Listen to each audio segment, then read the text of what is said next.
So welcome. This is Mr. O'Brien, and what we're going to be looking at is chapter 3.1.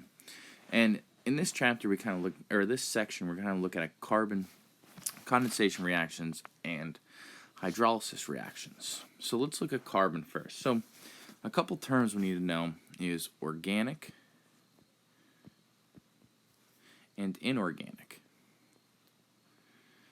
Now these two words right here, what we're really basically looking at is with carbon, with organic molecules, and these are most of the molecules that we're going to look at in this chapter, and inorganic, which means without carbon.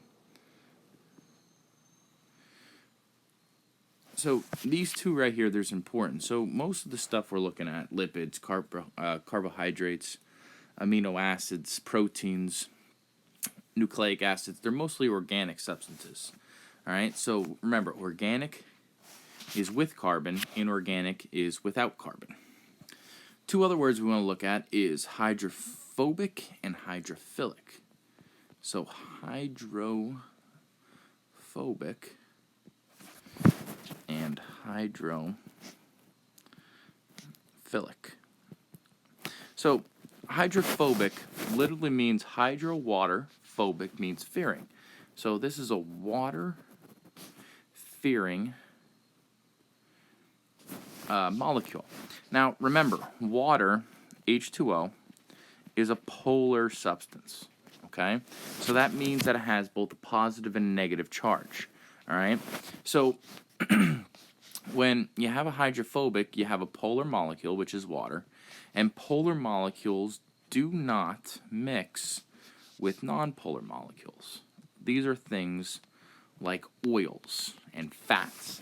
So they don't mix very well, and this is why they don't dissolve within each other.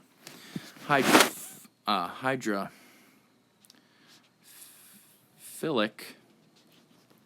if I spelled it right, means water loving. So these are when two polar molecules, and polar molecules are things like salts and sugar, and so when they have two polar molecules, they dissolve in each other. So an important molecule we have is the carbon molecule, and if you look here, the carbon molecule has an atomic number of 6. Now that atomic number pretty much means that there are 6 electrons. But what we want to more specific on, or specifically look on, is our valence electrons. And carbon has 4 valence electrons. And if we just draw that, it looks something like this. Now, why that's important is, if we look here, carbon can now readily bond with 4 other molecules.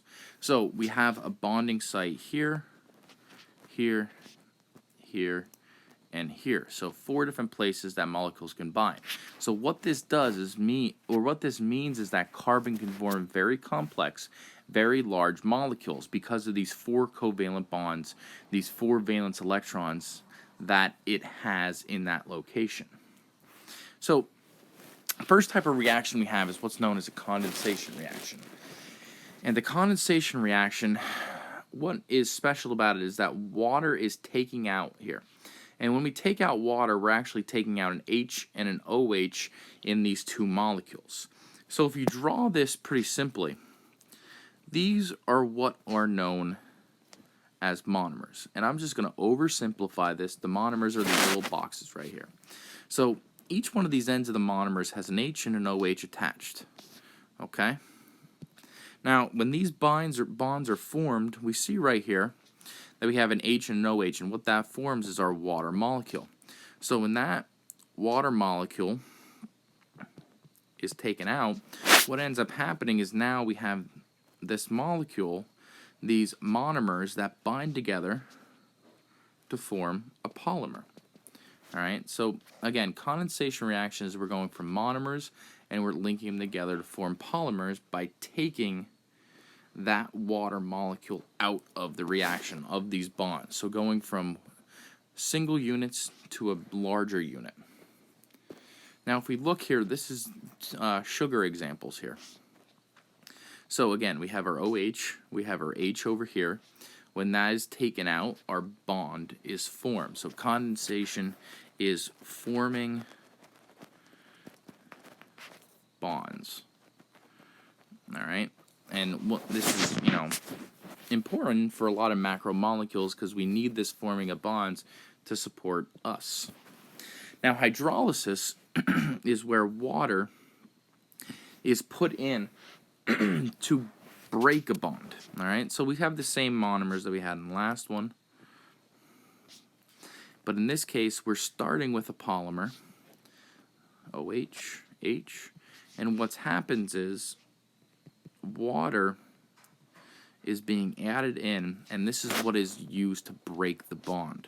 So our OH is still there. Now if I have an OH on one side, that H from the water is going to be joined there. The OH from the water will be put there, and now we have two monomers that are being formed.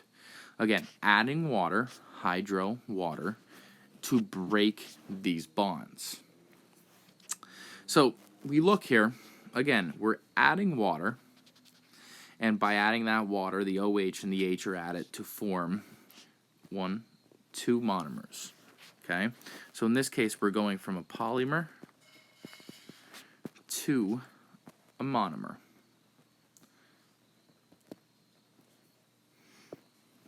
Now, ATP is a molecule that is very important. ATP is pretty much the molecule of life. Now, ATP, adenine, ATP, the adenosine, we have a ribose molecule, and triphosphate, 3 phosphates bond. Now you notice from this picture, each one of these phosphates contains energy. This phosphate right here contains the most energy, but not the phosphate itself. What it really is this bond right here. That bond stores a whole lot of energy. So ATP, in order to form energy for our body, what we're doing is we're breaking bonds. We're breaking the covalent bond. And what this does is it releases energy.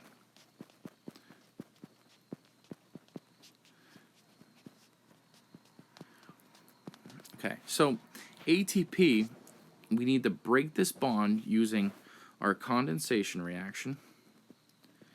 And what that does is releases the energy, and our body uses that energy in order to do all the sorts of functions, making this video, studying bio, all this sort of stuff.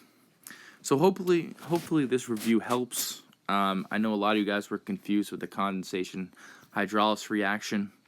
So this is Mr. O'Brien signing off.